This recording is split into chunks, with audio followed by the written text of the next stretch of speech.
それではこちらを開封したいと思います。ハリーポッターカエルチョコレートウィザードカード入りです。こちらのお値段900円します。これで高っ。確か900円した気がする。1000円。そうよ、超高級なの。ではさあ何のカードが出るでしょうか。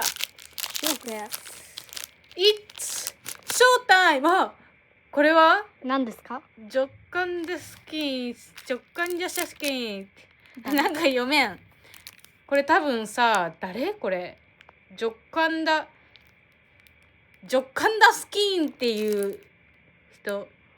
多分、ハリーポッターと賢者の石に出てくる、あの先生やないんやんか。これ誰ですか？ちょっとわかる人コメントください。こちらが当選いたしました。